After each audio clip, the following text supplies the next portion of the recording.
I put my name in the hat because my husband Skip said, I'll put my name in if you put your name in. So here we are.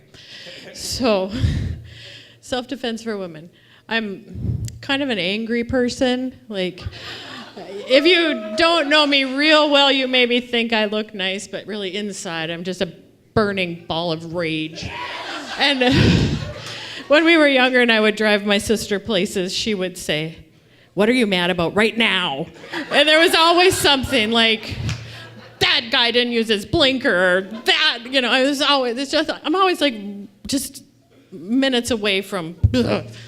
So I always kind of figured that if somebody was stupid enough to try to attack me, I would just kill them with my rage. Okay. I'm going to unleash all this fury on you, and you're going to regret the day you tried to grab my purse. So I figured I was fine. I was safe. I was going to be able to handle anything. Well, then we had a serial sex offender move into an adjacent neighborhood across the street from some friends of ours. And my friend organized a self-defense for women class at her son's and daughter's taekwondo place. And she wanted all the people from the neighborhood to come, and I didn't really want to go because I didn't think I needed it. And because it was Memorial Day weekend, and that's when I plant my flowers. So it's like, but she worked really hard to get it organized, so I thought, well, I'll be a sport and I'll go. And you were kind of supposed to bring your own attacker. So you were in theory, Skip was supposed to come with me to be my attacker, but he didn't really feel like doing that, so he stayed home. So I get to Taekwondo for women, I get to self-defense for women, and the guy says, first of all, and there were a lot of people there, he says, this is not going to be like what you see on TV. It's not going to be a circle of women standing there going, go Mary, good job, kick him in the crotch. He said, no, you are going to, I'm going to try to make this as much like an attack as I possibly can given this artificial circumstance. So I'm not going to introduce you to he had students there who were going to be attackers for those of us who didn't bring our own. So I'm not going to introduce you to these people, I don't want you to make small talk with them. They are just going to attack you. And attack us they did for, I don't know, it seemed like a week, but it was probably just a couple of hours.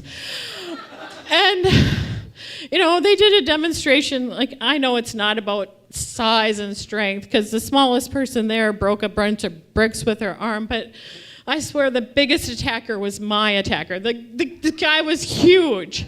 And so we spent 2 hours being attacked, and I now know that I could not defend myself. I would die.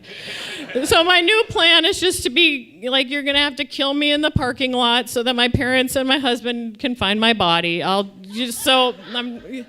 That's my new plan. So we spent all this time being attacked, and he just now we're gonna strangle you and you're gonna try to get out of it, and now we're gonna grab you from behind and you're gonna get out of it, and now we're gonna grab your wrists and you're gonna get out of it, and now you're gonna lay on your back and kick us as we try to attack you from, and then the last one was, now we're gonna sit on you and you're gonna get us off.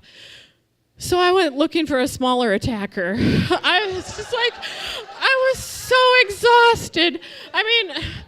I know this isn't right in the feels like what you were expecting, but I was feeling it from head to toe. I was physically and mentally exhausted, and I needed a smaller attacker. So I went and I found this other guy to attack me, and he was a littler guy. I thought I could get him off me. And I'm not kidding. I'm okay, now you can be my attacker. He's okay. And the big guy comes up and he taps him on the shoulder and he says, I got this. And I'm oh, geez Louise, I can't take anymore. So finally self-defense for women ends, and I go home and I can't plant my flowers. I'm just I now know I'm gonna die if anybody tries to attack me. So I didn't plant any flowers that day, and the next day I looked and I was bruised around my wrists, bruised on my shoulders, bruised on my hips, bruised everywhere. But I still had flowers to plant, so I'm out there feeling it everywhere, just in the fields, all over everywhere. And now I hardly can go camping because I know that if I was a predator, I would hang out at the bathroom in the campground in the middle of the night to, like, that would be where, like, you would find people to kidnap and throw in your panel van and drive away with. So camping is ruined for me and so many other things. And so that's my right in the fields. It's not exactly what you were maybe expecting, but...